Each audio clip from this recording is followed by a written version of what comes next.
Dennis Rodman took a trip to North Korea this week, which makes perfect sense. We've got some awesome quotes from him. No part of this story really makes sense to me, at least, but let's go to one of the quotes Dennis Rodman is to Kim Jong Un specifically. "You have a friend for life."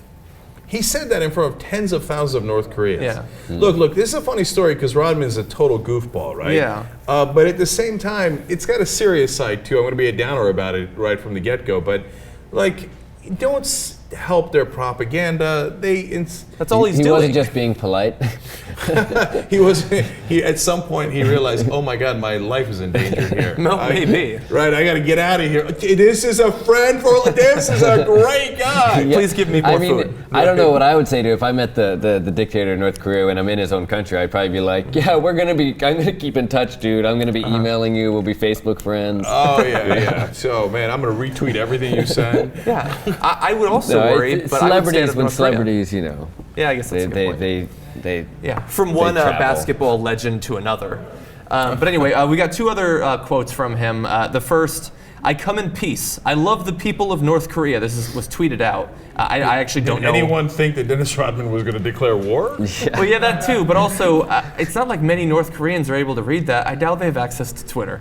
I bet the North Korean news agency translated those real quick. They're a really good state propaganda agency. Yeah, that's true. And another tweet from Dennis Rodman. He said, "I'm not a politician. Kim Jong Un and North Korean people are basketball fans. I love everyone. Period. End of story."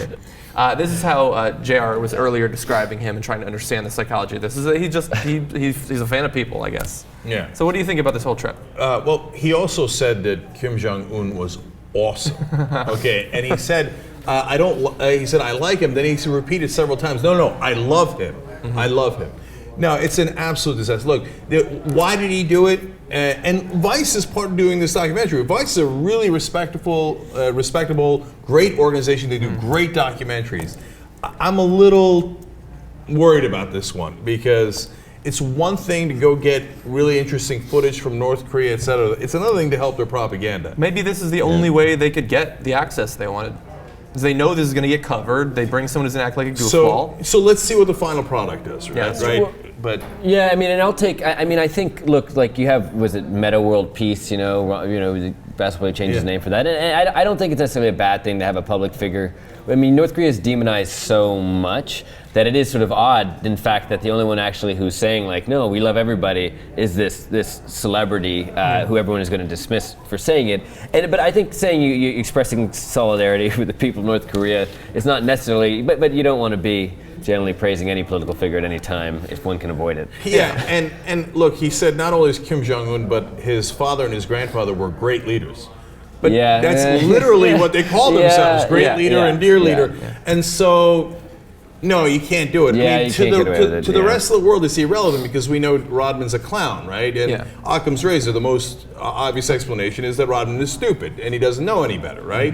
He doesn't know probably, and I'm giving him the benefit of the doubt in a sense here, that he doesn't know about the slave camps in North Korea and all the people and the horrible conditions that the North Korean people live in, let alone the ones that are imprisoned, which are in insanely bad conditions. Well, it would be interesting if this Vice documentary, when it comes out, to see how much he was scripted about. Did he have to say these things? I mean, were these sort of ceremonial occasions? Like you go to the United Nations, and every time a foreign leader comes up, no matter however horrible the dictatorship is, we say as an international community, "You are a great emperor," you know, this, that, and the other thing, and it kind of these sort of list of honorifics. But I might be totally wrong. Maybe he actually believes that North Korea is a swell place, and it's totally delusional. I mean, that's why the documentary is going to be interesting to see at least.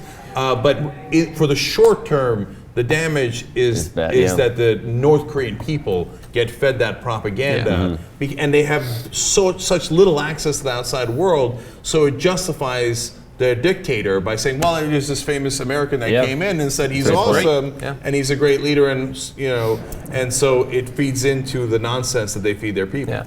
What would have possibly made it all worthwhile to me is if Rodman, this is actually a master plan, and he gets there, it's for this basketball event, and they were sitting courtside, him and the great leader. If he had challenged him to one-on-one there. Because obviously, like, they had this great respect for their leaders. He never bowls below a 300. He invented poetry. Birds flock to him.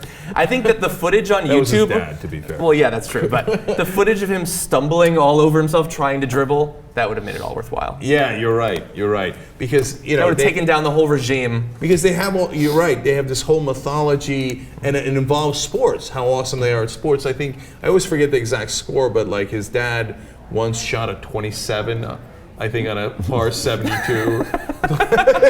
He got 2 holes in 1 with a single stroke. Right, he's the most interesting man in the world. Oh, yeah. And if the most interesting man in the world got clowned by Dennis Rodman, Yeah. well, that would have been worth the entire trip.